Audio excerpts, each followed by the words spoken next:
Estàs escoltant Factoria Esportiva, el teu podcast sobre l'actualitat esportiva en valencià.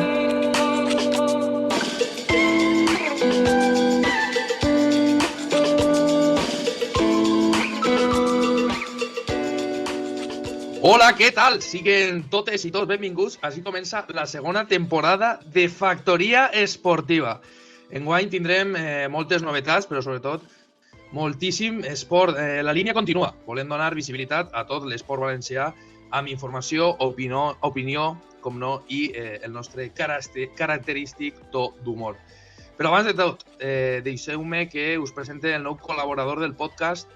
Àlex ens portarà la informació poliesportiva gràcies al seu nou projecte, que segur que heu vist per xarxes socials, el Poliesportivo CV.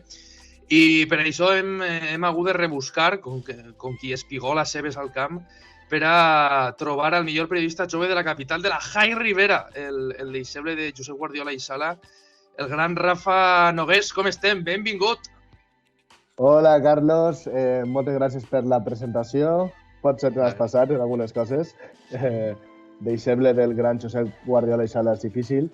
I malgrat que m'agradaria molt que el Xinet fora la capital, encara estem ahí, Però bé, venim en les piles carregades, molt content de participar en aquest projecte i anem a contar tota l'actualitat esportiva de València. Què te pareix?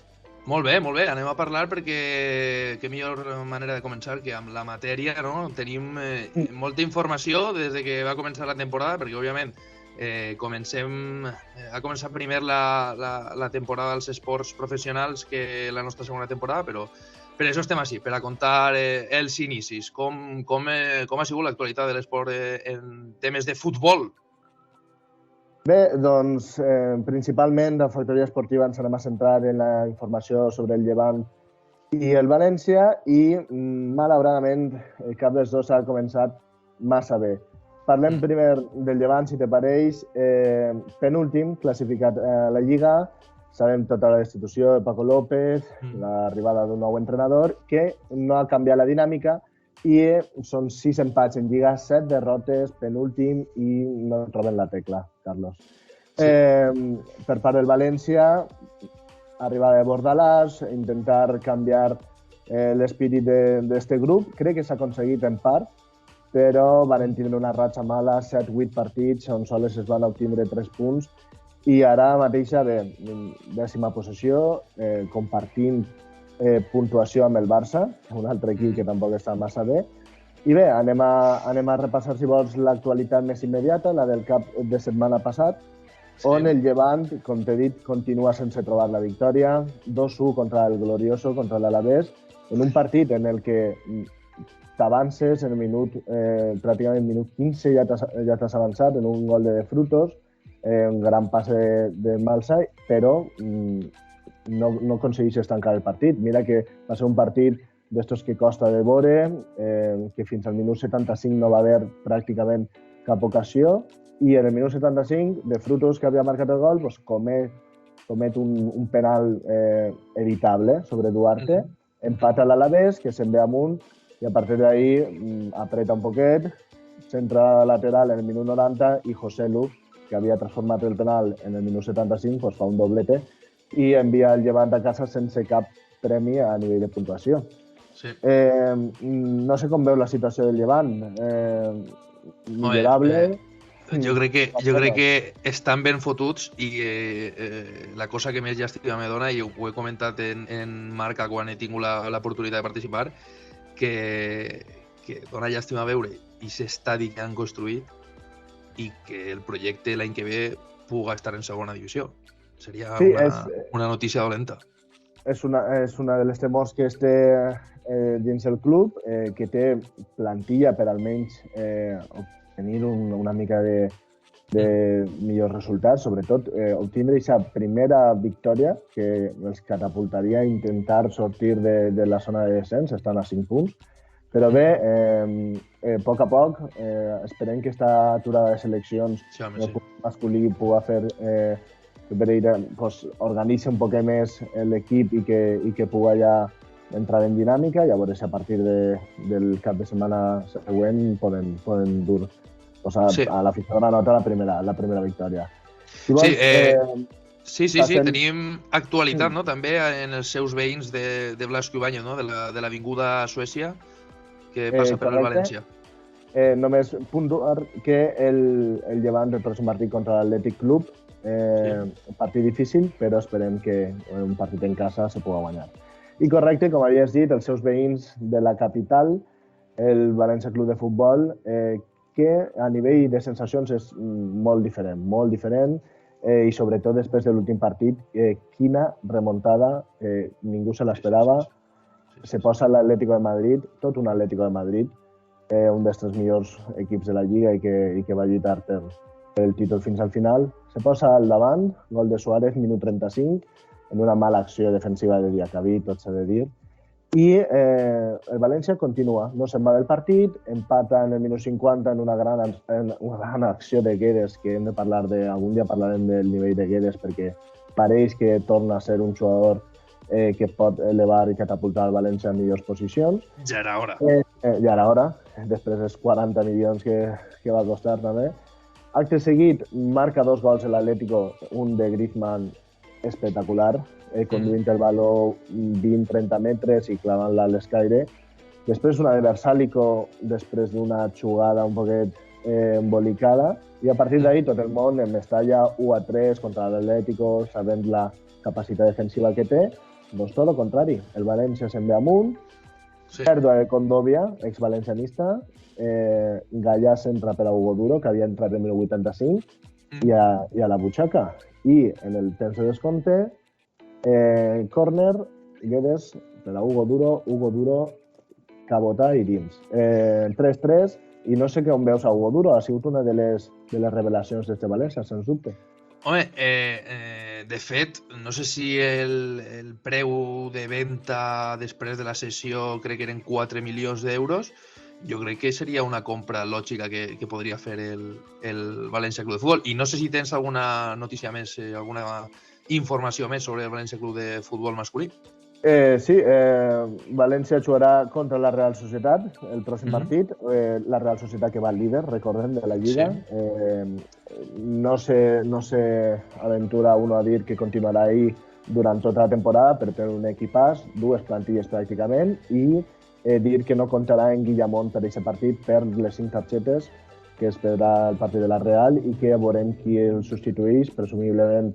No sé si tornarà a aquest 4-5-1 contra l'Atlético, potser opta per un 4-4-2, però veurem, perquè serà interessant de veure segur.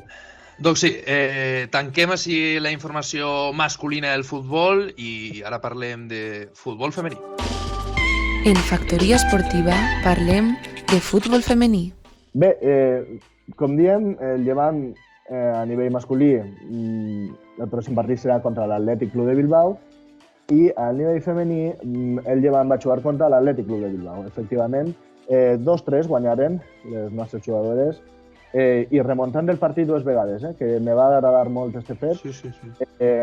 Començar perdent 1-0 l'equip granota, però Gio en el minut 17 va fer l'empat, després d'una acció per la banda, centrada, després un rebuig, gol i a la cassola. I la segona part, arribar al Llevant al descans en un 2-1, després un penal evitable també, va ser un error de concentració, per arribar a la segona part i va ser un recital granota. Ocasions, tira al pal, després marca Leire Baños en el minut 69, un altre tira al pal i finalment la insistència va tindre premi i en el 86, ja quasi acabant el partit, Toletti va posar el 2-3 i la victòria de les granotes que se'n va a casa. El Llevant femení és un dels millors projectes que té el futbol femení a nivell nacional. Estan en 4a posició i per a tots els amants del futbol femení i del futbol en general, perquè cada vegada hi ha menys diferència, demà partidàs contra el líder, contra el Barça, que ho ha guanyat absolutament tot, però que amb el caràcter i sobretot amb el xoc mostrat en la segona part, crec que li poden tirar mà. Un partit difícil, però bé, demà veurem com queden. Esperem. I actualitat també el València Club de Futbol femení, no? I el València Club de Futbol Femení jugava en casa contra, precisament, el rival del València masculí, contra l'Atlético de Madrid també, i també, com li va córrer al Llevant, va començar perdent. Esperen que no sigui una tònica dels equips valencians que comencen perdent, excepte el Llevant masculí, però bueno, no li va servir de massa, com hem vist. Gol en el minut 11 de l'Atlético, però en una sortida d'un córner empata Marta Caro en el 35 i la segona part del València de més a menys. I després ho diré, però Andrea Esteban, entrenadora del València, parla molt bé. Molt bé en les declaracions post-partit i al canal de YouTube del València sempre li fan una entrevista i els conceptes tàctics, les anades i vingudes del partit, el saber què ocorre en cada moment, ho desxifra i ho transmet de forma molt teòrica i molt ben fet. És una entrenadora per a tindre en compte. Doncs jo crec que perdó que detalle, jo crec que per a la pròxima edició del nostre programa de Factoria Esportiva estaria bé tindre algun tall d'Andrea Esteban, no? Que puguem escoltar-la tots i totes la seva bona retòrica, no? Sí, és una entrenadora que se nota una formació gran i, com ella va dir, el més important és que ningú trau punts del Puigades sense patir i així no ho van demostrar. Pròxim partit contra el Granadilla Tenerife Sur, diumenge a les 10. Molt bé, doncs fins ací tota la informació, tota l'actualitat del futbol tant masculí com femení valencià i ara és moment de parlar del bàsquet. En Factoria Esportiva parlem de bàsquet masculí. Parlem de bàsquet, parlem també a Factoria Esportiva, ja sabeu, continuen les nostres habituals informacions en la mateixa i pareguda estructura i, com no, anem a donar importància a l'actualitat del bàsquet, que com sabeu el València Bàsquet masculí ha començat amb moltes lesions, unes lesions que no deixen el projecte de Penyarroia, que recordem, vam acabar la primera temporada tenint el conjunt taronja entrenat per Ponsarnau.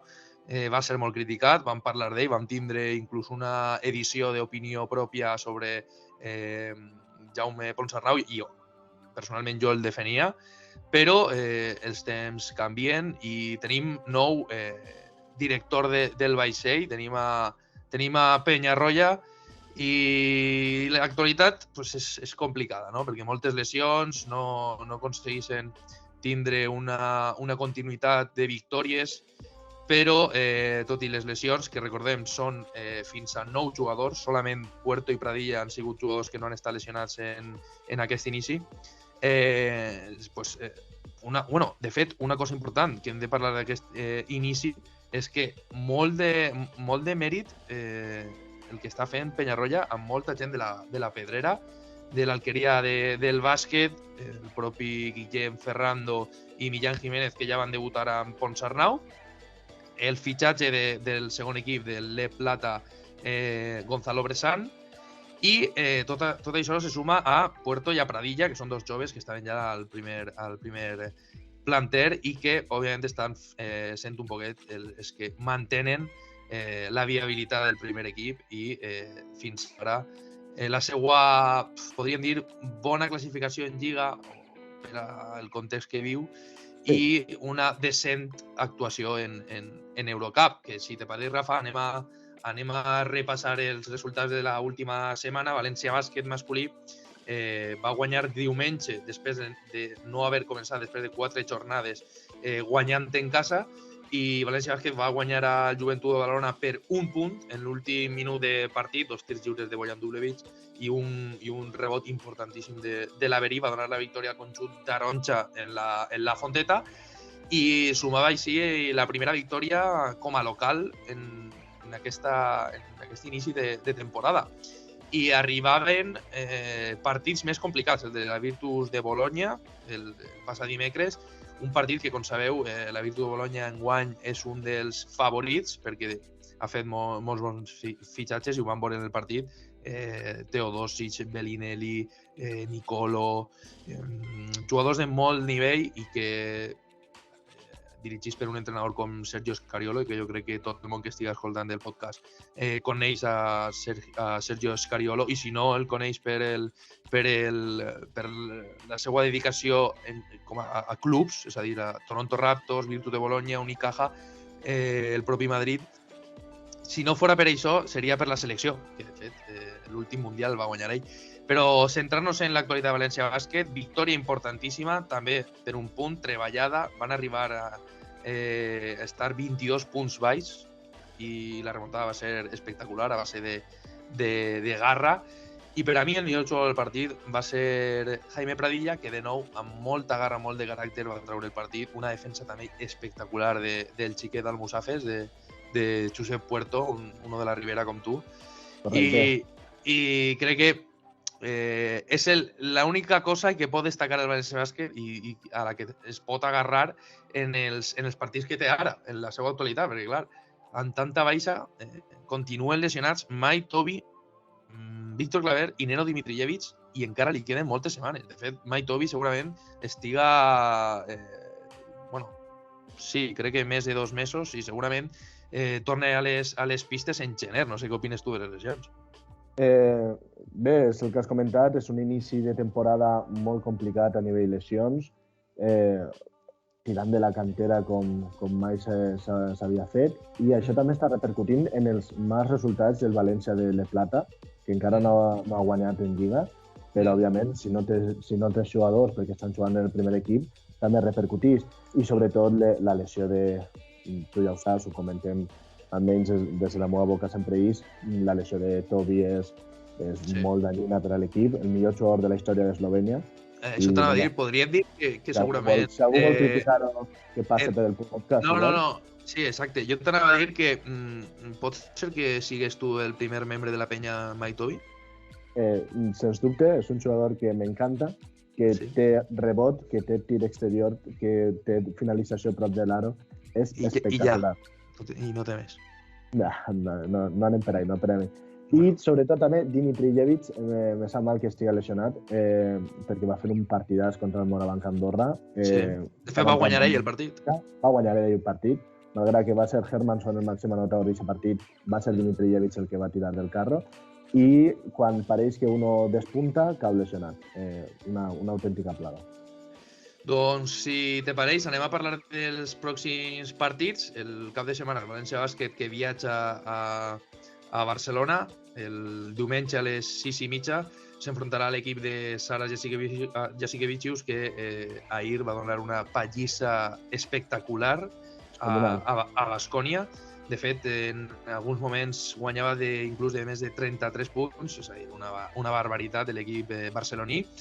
I abans d'escoltar-nos la setmana que ve, València Bàsquet tindrà una altra cita, perquè el 17, és a dir, el dimecres, jugarà davant el Bourges, que a priori és un dels rivals fluixets del grup de l'Eurocup, que recordem, València Bàsquet ha de guanyar sí o sí per a poder entrar en la pròxima fase, no? En els play-offs de l'Eurocup. Així que, si te pareix, tanquem així el bloc del bàsquet masculí i anem a parlar del bàsquet femení. Parlem de bàsquet. Se fica la bufanda el tribunero Carlos Fajardo. Tornem, i sí, no deixem de banda el bàsquet femení, com tampoc ho hem fet amb el futbol femení, perquè si alguna cosa ens caracteritza, i l'any passat ja ho vam fer notar, és la nostra intenció de donar visibilitat al màxim possible, i ja no sols a masculí o femení, sinó també als esports minoritaris, que després, com hem comentat, ens detallarà un poc més Àlex Domínguez, el nostre company, que amb el seu projecte de Poliesportivo CV segurament es puga aportar la millor informació del poliesportiu. Però parlem ara de bàsquet femení, perquè en aquest inici de temporada tenim molt bones notícies. Tenim 2 nous títols en el sostre de la Fonteta, perquè el València Bàsquet femení va guanyar la Supercopa davant el Perfumeries Avenida, és a dir, un títol que mai havia guanyat València Bàsquet femení per la seva curta trajectòria, i que va ser de molt mèrit, perquè recordem, l'any passat Perfumeries Avenida va ser el seu rival a batre en les finals de la Lliga i no van poder fer-se amb el títol. Sí que van poder fer-se amb la Supercopa. Hem de ser sincers i honestos i parlar que i contar i explicar que Perfumerías Avenida tenia jugadores en els Estats Units jugant la Women NBA, València Bàsquet solament tenia una jugadora i no va repercutir massa. I bueno, també és un encert, no?, de la direcció esportiva del València Bàsquet el fer-se amb jugadores de producte nacional, producte valencià, i que no tindre els jugadors fora te fa començar abans amb la bona dinàmica, amb la bona química, i tindre pues, un nivell a l'inici de temporada espectacular que va permetre guanyar aquesta Supercopa de la Liga Endesa femenina, però és que no parlem solament d'un títol, parlem de dos. Carlos, Carlos. Perdona. Som o tenim un equip que és supercampió d'Europa? Efectivament. Estem parlant de que no se quedaven curtes i contentes amb la Supercopa de la Liga Femenina Endesa, sinó que agarren, i per a fer un poc més d'història, s'enfronten al millor equip de la història, el millor equip que pot comprar els diners, l'equip comparable al Dream Team dels Estats Units en els Jocs Olímpics masculins, perquè té i compta amb les millors jugadores de la Women NBA i les millors jugadores d'Europa. I agarra València Bàsquet, li planta cara, fa un partidàs en la Fonteta i alça un títol i es fa amb el supercampionat d'Europa. És a dir, ara el sostre de la Fonteta té una bandera més de supercampiona d'Europa. Però és que jo crec que aquest títol va al doble per com el guanyes i a qui li guanyes el títol. És espectacular. I és que l'actualitat del València Bàsquet femení és espectacular. Sempre estem parlant de bones notícies amb elles. I hem de parlar dels últims partits. L'últim partit va ser la derrota davant Perfumerías Avenida en casa el divendres passat. Ja sabem, com hem comentat, que és el rival més dur que té a la competició. Però, bueno, just abans estàvem parlant d'una ratxa de 3, 4, 5, 6, 7, 8, 9 victòries consecutives d'un València Bàsquet que no coneixia molt bé la derrota fins al divendres passat i que comença a estar com l'any passat. Perfumerías Avenida invicte, 7 victòries, 0 derrotes.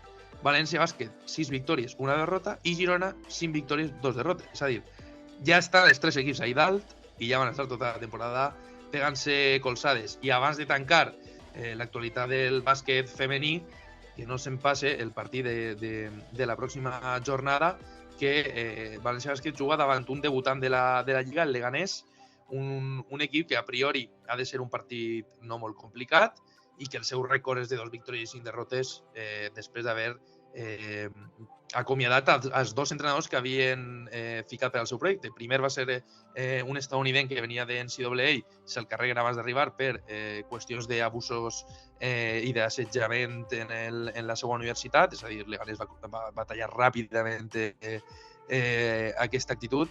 I Ángel Fernández, un valencià que viatjava a Leganés per a tornar a entrenar en Liga Divisió Primera, en Liga Femenina 1, acaba també destituït, no sabem encara les raons.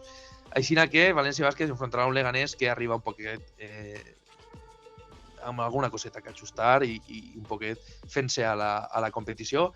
Així que tanquem així el bloc del bàsquet femení i parlem ara del poliesportiu amb el nostre amic Àlex. La informació poliesportiva amb Àlex Domínguez. Bona vesprada, Carlos, i bona vesprada a tots els oients a aquesta secció del polideportivo de Factoria Esportiva. Ja hi havien ganes de parlar de tot l'esport, de l'esport valencià, també de tot aquest esport que es juga aquest cap de setmana, i tenim notícies, perquè tenim notícies a la Lliga Iberdrola. Recordem que a la Lliga de Xics ja hem parlat de que no hi havia Lliga, però a la Lliga Iberdrola, la Lliga de Xiques, sí que n'hi ha.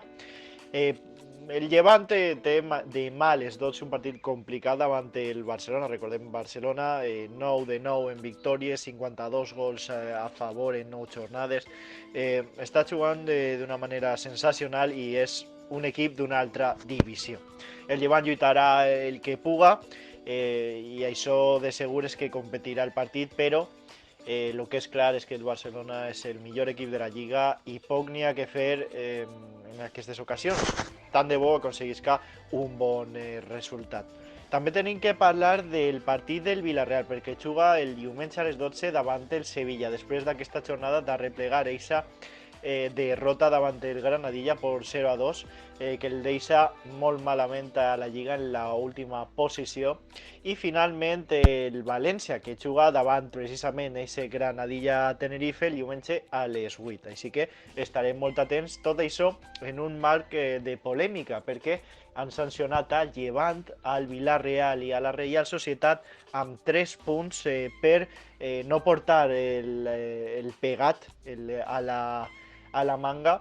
La veritat és que hi ha molta polèmica en quant a aquest tema. De moment es queden amb 3 punts menys, però tenen temps per a rectificar aquesta sanció, per a demanar que no siga així. Així que a veure si és així, perquè tenim precisament 2 equips valencians entre els damnificats. Què tenim més? Hem tingut seleccions amb les jugadores taronja, recordem Laura Gil, Leti Romero, també Mari Gulic amb la selecció alemanya, Raquel Carrera, Queralt. Han tingut un molt bon partit, han guanyat a la selecció d'Hongria.